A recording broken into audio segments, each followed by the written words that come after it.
एक मुल्क है, उसका अजीब कानून है। कानून क्या है?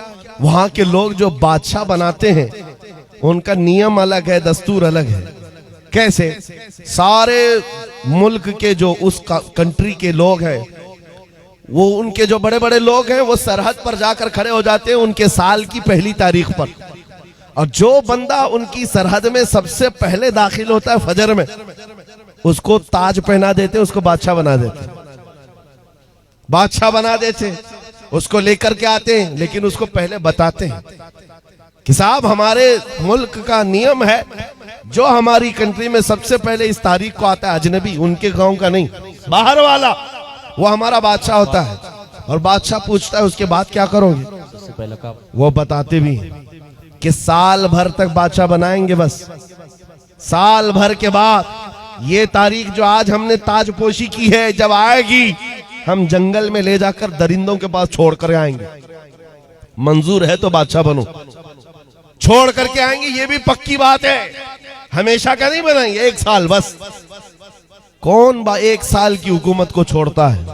यहाँ 4 दिन का कारपोरेटर नहीं छोड़ता। मुल्क की हुकूमत किसी को मिल रही हो तो लोग आते थे और एक साल ऐश करते थे। और ये कौम, ये जो मुल्क है, यहाँ के बड़े लोग साल खत्म होते ही उसको उठाकर ले जाते और एक भयानक जंगल में छोड़ करके आते, जहां पहले वाले बादशाहों को भी जानवर खा गए, वो दरिंदों के हवाले हो जाता था। इसी तरह एक साल आया, इनका बादशाह छोड़ करके आ गए, नया बादशाह इनको चाहिए था। बॉर्डर पर जाकर खड़े हो गए, रात भर सरहद। सुबह जैसी हुई, देखा जो सबसे पहले दाखिल हो रहा है वो एक आलिम रब्बानी था। लोगों ने कहा आ जाइए हमारे बादशाह सलामत। उन्होंने कहा ये कैसे अचानक बादशाह, मैं नया आ रहा हूं। कहा हमारे मुल्क का ये नियम है, जो सबसे पहले इस तारीख में दाखिल होता है हम ताज पहनाते हैं, बादशाह बनाते हैं। तो उन्होंने कहा, पूछा फिर क्या होता है? कहा सारे इख्तियारात आपके, जैसा चलाना है मुल्क को चलाइए, फौज आपकी, पुलिस आपकी, सारा डिपार्टमेंट आपका। कहा फिर क्या होगा? कहा साल भर के बाद हम जंगल में ले जाकर छोड़ देंगे। साल खत्म होने के बाद बादशाह भी गई, मंजूर है तो आप बनिए, नहीं तो फिर दूसरे का इंतजार करेंगे। उस आलिम रब्बानी ने कहा मंजूर है, बन जाता हूं। ताज पहनाया, बादशाह बनाया और बड़े धूमधाम से उसको लाया और तख्त पर बिठाया और सारे कर्रों पर और शान के साथ फौज भी, वजारत भी, सब बट गई। सारी चाबियां खजाने की नए बादशाह के हाथ में।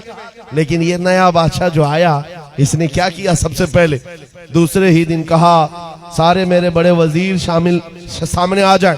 जब आए तो कहा मेरी ख्वाहिश है कि मैं वो जंगल देखना चाहता हूं जहां तुम छोड़ कर आते हो। साल भर के बाद जहां छोड़ करके आते हो वो जंगल मुझे पहले दिखाओ। बादशाह की ख्वाहिश है, एहतराम करना है, जो बादशाह कहेगा उस पर अमल करना है। ले गए लोग, जा करके देखा इस बादशाह ने तो भयानक जंगल था, बहुत सख्त तरीन जंगल है, कांटे भरा हुआ जंगल, और पुराने बादशाहों की खोपड़ियां, हड्डियां पड़ी हुई हैं, दरिंदों की आवाजें आ रही। बादशाह वापस आया। आने के बाद उसने रात को बड़े बड़ी जो वजारतें थी, डिपार्टमेंट थे, उनको बुलाया और कहा मेरे महल से लेकर उस जंगल तक एक खूबसूरत रास्ता बनाओ। 2 महीने तक खाली रास्ता ही बनता रहा, और जब खूबसूरत रास्ता बन गया तो फिर बादशाह ने बुलाया वजीरों को, कहा उस जंगल में जितने कांटे के झाड़ियां हैं सबको खत्म करो, जितनी हड्डियां पड़ी हैं सबको निकालो। 2 महीने तक वो भी सफाई करता रहा। उसके बाद फिर 4 महीने गुजर गए तो बादशाह ने कहा यहाँ पर फूलों के दरख्त उगाए जाएं, खुशबूदार पौधे बसाए जाएं, और वो भी कर दिए गए। फिर बादशाह ने कहा मेरी ख्वाहिश है कि यहाँ एक अच्छा महल बनाया जाए। अच्छा महल, वो भी 2 महीने में महल भी तैयार। बादशाह ने कहा मेरी ख्वाहिश है कि यहाँ एक नाला बहाया जाए, यानी एक हाउस बनाया जाए। महल के अतराफ बागीचा लगाया गया, फूल पौधे सारी चीजें। ये बादशाह कुछ किया ही नहीं, साल भर वो महल ही बनाता रहा। जहां ये लोग छोड़ के आने वाले थे उसको बदल ही डाला। रास्ता भी अच्छा, महल भी खूबसूरत, सब कुछ बनाया।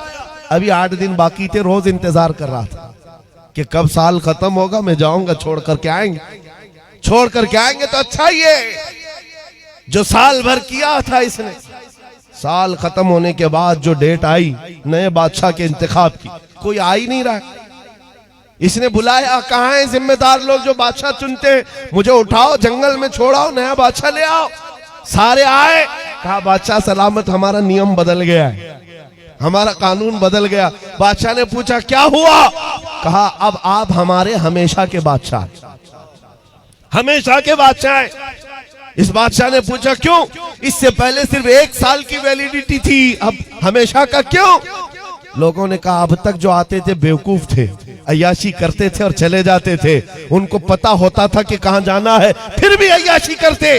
पहला अक्लमंद बादशाह हमने देखा जो इस कुर्सी पर बैठकर जहां जाना है वहां की तैयारी कर रहा था। इसलिए हमने सोचा हकीकत में वही बादशाह होता है।